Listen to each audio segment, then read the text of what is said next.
Bueno, pues buen día para todos. El día de hoy estamos frente a la cita de Juan 4, más respectivamente el título que dice Jesús y la mujer samaritana. Este texto es muy importante porque tiene como enseñanza principal el hecho de que ahora ahí hay una parte muy interesante y es el tema de los adoradores en espíritu y en verdad. Y ese es el tema que debemos resaltar más que todo. Debido a que es en ese momento cuando ya no solo el pueblo de Israel es el pueblo de Dios, sino que Dios hizo dos pueblos, hizo un pueblo de ambos pueblos, de los hijos de Israel y de los gentiles que aceptan al Señor Jesucristo como su Salvador, siendo este pueblo, estos dos pueblos en conjunto, un linaje escogido por Dios, lo cual pues también podríamos confirmar en las cartas de Pablo, si ustedes también por su cuenta pues hacen su propio estudio de la Biblia sobre estas cartas. Bueno, entonces ahora sí vamos a empezar. Para esta ocasión lo segmenté de una forma especial para entender un poco mejor la información y las enseñanzas puntuales que nos da el texto. Entonces, primero hay una parte que yo le llamo reacción y está de Juan de 4, del 1 al 4. Jimenita. Listo, entonces la voy a leer. Dice Jesús y la mujer samaritana. Cuando pues el Señor entendió que los fariseos habían oído decir, Jesús hace y bautiza más discípulos que Juan, aunque Jesús no bautizaba sino sus discípulos. Salió de Judea y se fue otra vez a Galilea, y le era necesario pasar por Samaria. Bueno, listo. Entonces aquí lo único que tenemos que resaltar, no digamos que es el hecho de que él vio que los fariseos habían escuchado de él, sí, diciendo que él había bautizado y realmente ni siquiera lo hacía, lo hacían los discípulos. El caso es que este rumor era muy problemático. Ustedes saben que cada ratico los fariseos buscaban la manera de matar a Jesús y pues ustedes saben que Jesús hacía la voluntad de Dios y aquí nos damos cuenta que la voluntad de Dios estaba en que fuera a Galilea y que pasara por Samaria. No era necesario que pasara por ahí, pero era necesario, o sea, me refiero para llegar al lugar, pero sí era necesario la voluntad de Dios que pasara por allí, para lo que en un principio dijimos, para explicar un tema que sería la unión de, bueno, la reacción de que dos pueblos se juntaran en uno, de que ahora los gentiles, de que los gentiles también pudieran ser adoradores de Dios. Y ya vamos a ver por qué decimos gentiles. Bueno, entonces, listo, la siguiente parte dice, bueno, nos describe el entorno meramente, entonces sería Juan de 4 del 5 al 6, una descripción del entorno. Dice, y le era necesario, perdón. Sí. Vino pues a una ciudad de Samaria llamada Sicar, junto a la heredad que Jacob dio a su hijo José. Y estaba allí el pozo de Jacob. Entonces Jesús, cansado del camino, se sentó así junto al pozo. Era como la hora sexta. ¿Hasta Listo. cuál era? Sí, hasta ahí, Hasta gracias, ahí. era hasta ahí, era hasta ahí. Listo, solo era eso, entonces ahí nos describe cómo era el lugar donde él se encontraba. Interesante, dice el pozo de De Jacob. Jacob. Entonces ya sabemos, bueno, Samaria tiene algo que ver con Israel. Bueno, ya vamos a ver ahorita más adelante este tema con la parte que sigue. Y es el encuentro que Jesús tiene con la samaritana, que está en 4 del 7 al 9, o sea, ahí como el inicio, ¿sí? Como cuando se encuentran Jesús y la samaritana. Juan 4 del 7 al 9. Si quieres lo leo yo. Se dice, llegó Ujú. una mujer de Samaria a sacar agua y Jesús le dijo, dame de beber, pues sus discípulos habían ido a la ciudad a comprar alimentos. La mujer samaritana le dijo, ¿cómo tú, siendo judío, me pides a mí de beber, que soy mujer samaritana? Porque judíos y samaritanos no se tratan entre sí. Listo. Bueno, aquí sí quiero hacer un paréntesis y eso es muy importante porque digo gentiles. Gentiles, bueno, pues obviamente el texto nos da a entender eso, porque pues finalmente dice que desde todas partes adorarán a Dios en los verdaderos adoradores, sin espíritu en verdad le adorarán. Pero entonces aquí también hay algo interesante y es que es lo que eran los samaritanos. Uno no tiene mucha claridad, pero aquí, bueno, aquí en una parte, lo voy a leer rápidamente, vamos a entender de qué se trataba. Miren, dice aquí, hasta que Jehová quitó a Israel de delante de su rostro, como él lo había dicho por medio de todos los profetas sus siervos, e Israel fue llevado cautivo de su tierra a Asiria hasta hoy. Y trajo el rey de Asiria gente de Babilonia, de Cuta, de Aba, de Amnat y de Serfabaim, y los puso en las ciudades de Samaria, en lugar de los hijos de Israel, y poseyeron a Samaria y habitaron en sus ciudades. Y pues bueno, realmente lo que tenemos en Samaria no son el pueblo de Dios, no tenían el pueblo de Dios original. Vemos que eran personas que habían traído los Babilonios, que ahí se habían traído de Babilonia, sí, el rey de Asiria los trajo ahí. ¿Y qué pasó? Bueno, después ustedes pueden leerse el texto, es bastante interesante lo que sucede, pero se los empiezan a comer unos leones, se los empiezan a devorar porque ellos no honraban a Dios. Entonces dijeron el rey asirio, no, pues traigan sacerdotes y que les enseñen la cuestión, digamos, de adorar a Dios y esto. Y ellos mezclaban sus enseñanzas bueno, sus adoraciones a sus dioses con la adoración a Dios, o sea, vivían como de ambas, ¿sí? O sea, adoraban al ídolo, adoraban a Dios. Y así hasta ese momento Y se encuentran que con se Jesús. encuentra con Jesús. Es interesante que sea hasta el día de hoy, o sea, hasta el día del escritor. Y imagino que pues así siguió, por supuesto, porque Jesús le dice a ustedes, después le dice a ustedes, no, habrán lo que no conocen, ¿sí? Entonces, es importante que entendamos esto. Realmente eran gentiles, por decirlo así. No eran pueblo de Dios, eran personas que habían sido traídas allí. Bueno, entonces, ya después sigue la parte que ya de las enseñanzas que tenemos este texto. Y una es que el agua y pan de vida eterna son superiores al agua y pan insatisfactorios. ¿Por qué digo insatisfactorios? Bueno, leamos los textos y ya veremos por qué le llamamos así. El primero está en Juan 4, del 10 al 14, y pues si quieren otra persona me puede ayudar con Juan 4, del 31 al 34. La primera, 10 al 14, la segunda, 31 al 34. Bueno, si quieres leo del 10 al 14. Dice, respondió Jesús y le dijo, si conocieras el don de Dios y quién es el que te dice, dame de beber, tú le pedirías y él te daría agua viva. La mujer le dijo, Señor, no tienes con qué sacarla y el pozo es hondo. ¿De dónde pues tienes el agua viva? ¿Acaso eres tú mayor que nuestro padre Jacob, que nos dio este pozo, del cual bebieron él, sus hijos y sus ganados? Respondió Jesús y le dijo, cualquiera que bebiere de esta agua volverá a tener sed, mas el que bebiere del agua que yo le daré no tendrá sed jamás, sino que el agua que yo le daré será en él una fuente de agua que salte para vida eterna.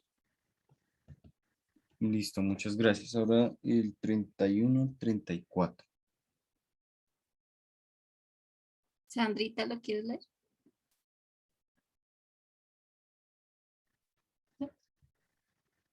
Dice, entre tanto los discípulos le rogaban diciendo, Rabí, come. Él les dijo, yo tengo una comida que comer que vosotros no sabéis. Entonces los discípulos decían unos a otros, ¿le habrá traído alguien de comer? Jesús les dijo, mi comida es que haga la voluntad del que me envió y que acabe su obra. Listo. Entonces aquí es donde vemos la enseñanza. ¿Cuál es el agua y cuál es el pan que vemos aquí? El pan, el Señor Jesús nos dice, es hacer la voluntad del que me envió, ¿sí? Es la palabra de Dios. La palabra de Dios es acción, es vida, ¿sí? No es como que, bueno, el agua moja y ya, listo, ¿sí? No, es algo que se ejecuta. Por eso es que interesante también es cuando responde Jesús a Satanás, le dice, no solo de pan vivirá el hombre, sino de toda palabra que sale de la boca de Dios. La palabra de Dios también es acción y así se manifiesta su voluntad sobre lo que él va diciendo a cada uno, ¿sí? A nosotros, en este caso, pues a Jesucristo mismo, que él fue el que llevó primeramente las buenas noticias por medio de sus enseñanzas, sus milagros y su sacrificio. Entonces, ese sería el pan. Y aquí agua viva, esto es muy interesante porque él explica con esto que el agua y el pan que nosotros hacemos por métodos físicos, realmente nos podemos concluir que son insatisfactorios. Aquí nos dice, cualquiera que bebiere esta agua volverá a tener sed, y así es. Y todo el que come pan después va a volver a tener hambre. O sea, yo como en el desayuno, pero después vuelvo a comer en el almuerzo, pues en la cena. O sea, son cosas que no nos satisfacen, ¿sí? Igual es todo en este mundo, ¿sí? Sí, siempre, digamos, el trabajo, cosas así. ¿Por qué trabajo? Porque tengo que comer. ¿Por qué como? Porque tengo que tener energías. ¿Para qué tengo energías? Porque tengo que trabajar. Y la verdad ni siquiera tiene un propósito en su vida mayor que eso, ¿sí? Siguen un círculo vicioso que ni siquiera saben por qué están aquí y se quejan y de pronto hasta terminan pensando, bueno, ¿qué hago con esta vida? ¿Sí? O sea, y se quejan de sus vidas y a veces nos pasa, ¿sí? Uno también, digamos, dice, venga, pero yo todo el tiempo haciendo esto.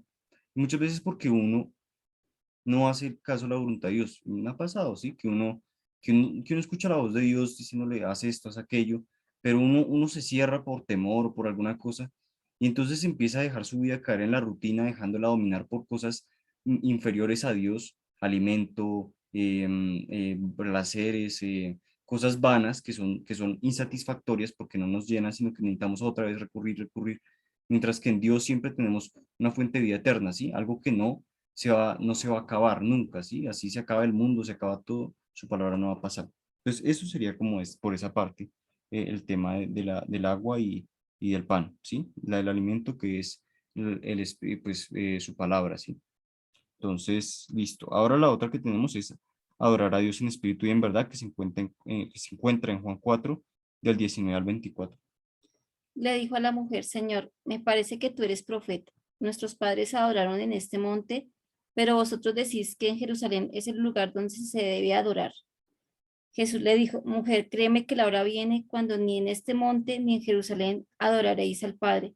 Vosotros adoráis lo que no sabéis, nosotros adoramos lo que sabemos, porque la salvación viene de los judíos, pero la hora viene y ahora es cuando los verdaderos adoradores adorarán al Padre en espíritu y en verdad, porque también el Padre, tales adoradores, busca que lo adoren. Dios es espíritu y los que lo adoran en espíritu y en verdad es necesario que lo adoren. Muy bien, entonces aquí ya es muy claro, ¿sí? Eh, Adorar a Dios en espíritu y en verdad. Eso es lo que nos enseña el texto y aquí es donde les decía lo de los gentiles. Si bien dice aquí, la salvación viene de los judíos, o sea, él está diciendo, ustedes no son judíos y no confirmamos esto con el texto pasado acaso. Nos dimos cuenta que en Primera de Reyes 17, se lo pueden buscar, se pueden dar cuenta de que realmente ellos eran personas traídas extranjeros que vinieron allí y ellos, y les decía, ustedes adoran lo que no saben, ¿sí? Realmente los sacerdotes les enseñaban, pero ellos como que jugaban aquí, jugaban allá, sí, le ha puesto como a los dos competidores, entre comillas, por decirlo así, ¿sí? O sea, le va a los dos lados, ¿sí? Entonces, no hay un solo señor, sino que servían a dos, ¿sí? A conveniencia, como si Dios fuera un simple amuleto, como si fuera algo inferior a lo que realmente es Dios. Interesante es que dice que más la hora viene y ahora es. La hora viene, bueno, ahí entramos nosotros, los gentiles, todas las personas que hemos creído desde aquel tiempo hasta hoy, porque nosotros adoramos a Dios en espíritu y en verdad. ¿Qué es esto? No solo levantar las manos y decir cuán grande es Dios, humillarnos, postrarnos y darle gracias por sus buenas obras, sino también, por supuesto, vivir una vida conforme a su voluntad, ¿sí? Porque nosotros lo que adoramos, a eso servimos, ¿sí? Si yo adoro, no sé, una consola de videojuegos, me la voy a pasar jugando videojuegos, ¿sí? Si yo adoro a Dios, ¿qué voy a hacer? Pues voy a leer la palabra, a humillarme ante Dios, sí, voy a cantar, sí, voy a decirle cuánto le amo, pero también pues voy a hacer su voluntad, sí, si Él me dice, haz esto, haz aquello, pues obedecer. Y sí, muchas veces tenemos muchos conflictos con nuestro ego, pero eso Dios, el Señor, pues va tratando con nosotros porque Él nos ama, ¿sí? Él va tratando y nos va mostrando cómo madurar, ¿sí? Vamos creciendo y eso es lo importante, que crezcamos y no nos quedemos siempre con la leche espiritual, por decirlo así, ¿sí? Sino que vayamos creciendo y vayamos alimentándonos de cosas más sólidas. Listo, entonces ahora ya después vamos a ver a qué se refiere y ahora es. Bueno, entonces vamos con la siguiente parte, de donde dice que Jesús es el Cristo, el Mesías que habría de venir, que es el 25 y el 26. Le dijo la mujer, sé que ha de venir el Mesías llamado el Cristo. Cuando Él venga nos declarará todas las cosas. Jesús le dijo, yo soy el que habla contigo. Listo, Mm. entonces, bueno, esto, bueno, los versículos son muy claros en decirlo, entonces, solo es para que confirmemos esto, porque miren que es que ahorita hay muchas herejías, muchas vainas, falsos cristos, gente mentirosa que blasfema la palabra, que se burla de ella, y se dicen ser los cristos, bueno, ustedes se darán cuenta que ahorita hay mucho de eso, yo nada más viendo YouTube, un momentico, pues uno se encuentra un montón de gente que le llega diciendo un montón de vainas raras. Entonces es para que estemos firmes en eso, ¿sí? Eso no lo dudemos. Entonces aquí, pues solo una vez más para que reiteremos, ¿sí? Así como le enseñan a un niño tablas de multiplicar, que 2 por 2 4, sí, esas vainas, Vuelve. es necesario que repitamos esto y repitamos porque muchas veces nos pasa que sabíamos, pero decían, y nos llegan y nos dicen, pero ¿dónde dice la Biblia eso? Ay, yo no sé, sí, entonces, y se deja uno confundir por sus fábulas, sus mentiras, ¿sí? Que ellos solo lo buscan para intereses mortales, corruptibles, basura, ¿sí? Realmente. Entonces, eso es importante. Ahora, bueno, miren, debemos invitar a las personas a Cristo, y aquí vamos a ver el 27 al 30 y otro que sería el 39 al 42. Yo leo el 27, dice, en esto llegaron sus discípulos y se asombraron de que hablara con una mujer. Sin embargo, ninguno dijo, ¿qué preguntas o qué hablas con ella? Entonces la mujer dejó su cántaro, fue a la ciudad y dijo a los hombres, venid, ved a un hombre que me ha dicho todo cuanto he hecho. ¿No será este el Cristo? Entonces salieron de la ciudad y vinieron a él. ¿Hasta el 30? Sí, sí, era hasta ahí. El otro sería 39 al 42. 39 al 42. ¿Lo lees? Del 39. 39 al 42. 42, sí. Porque dice, y muchos de los samaritanos de aquella ciudad creyeron en él por la palabra de la mujer que daba testimonio diciendo, me dijo todo lo que he hecho. Entonces vinieron los samaritanos a él y le rogaron que se quedase con ellos y se quedó allí 2 días. Y creyeron muchos más por la palabra de él y decía la mujer, ya no creemos solamente por tu dicho, porque nosotros mismos hemos oído y sabemos que verdaderamente este es el Salvador del mundo, el Cristo.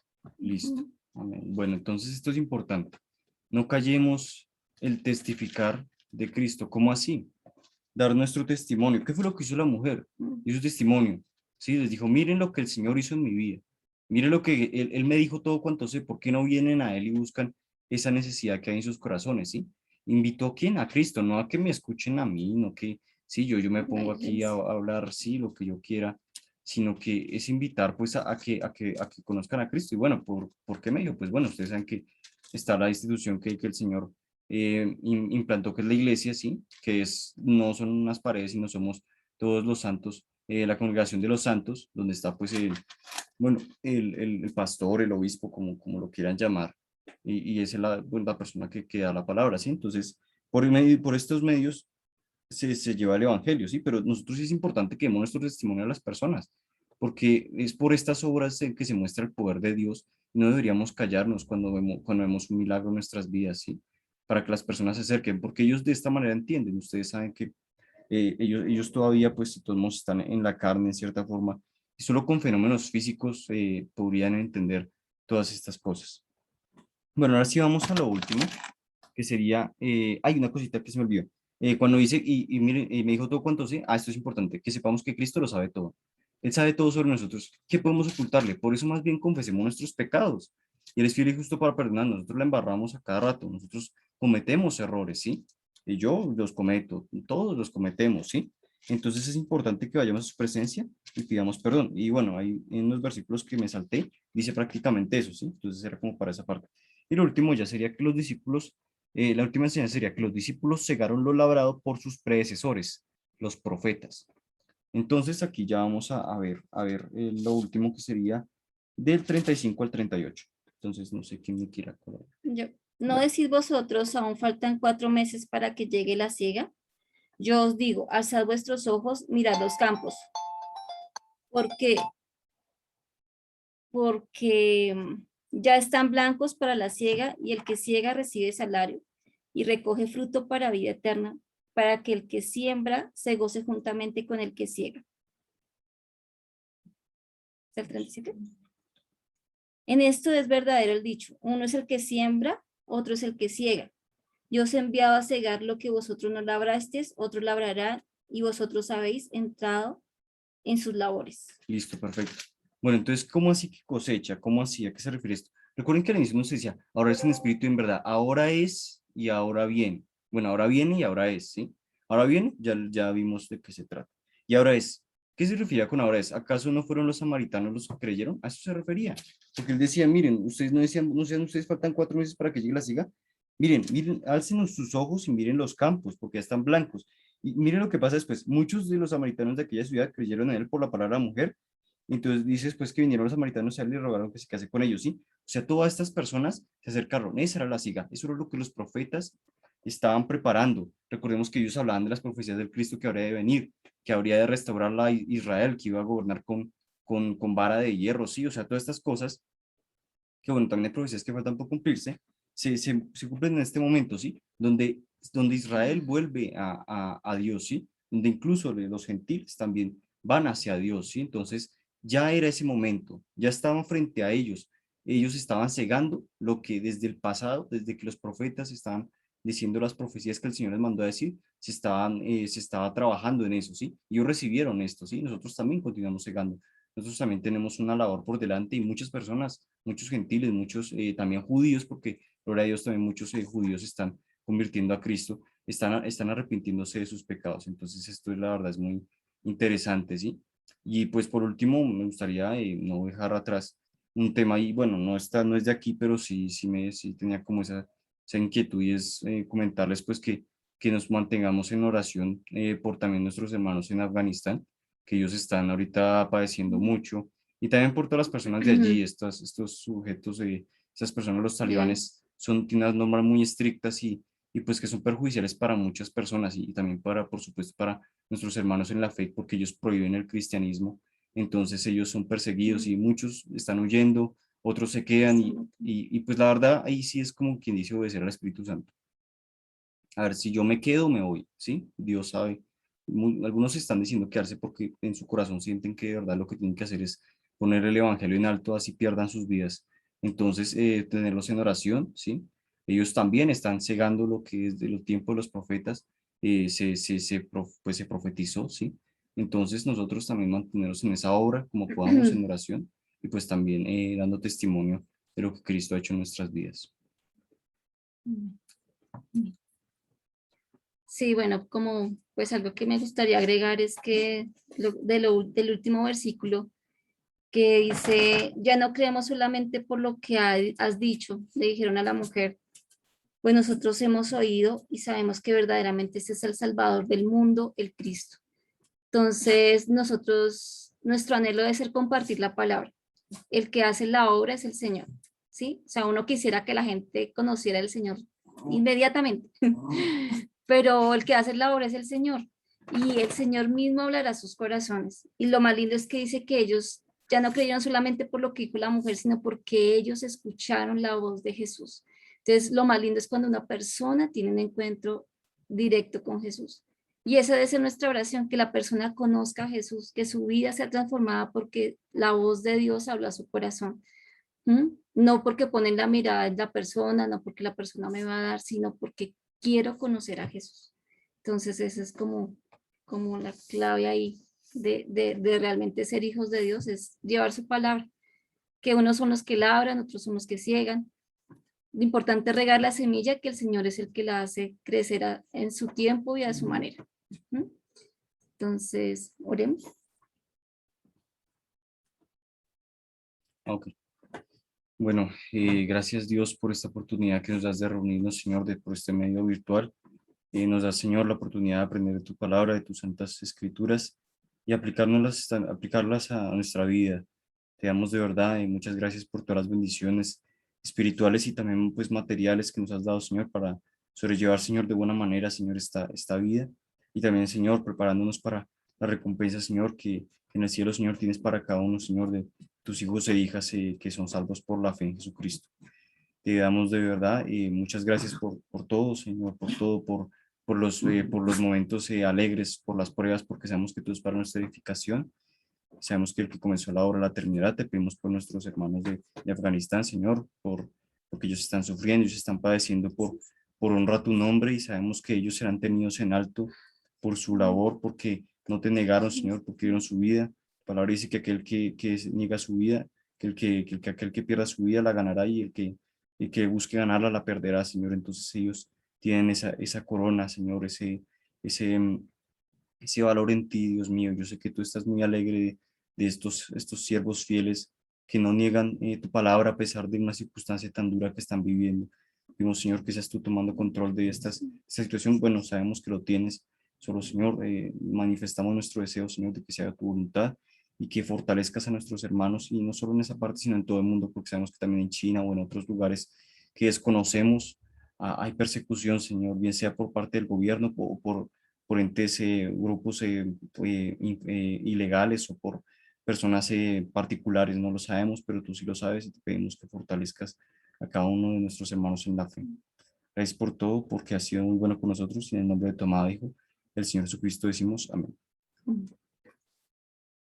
Bueno, muchas gracias. Esto ha sido la palabra de hoy y hasta luego. Nos veremos, si Dios quiere, en la próxima ocasión.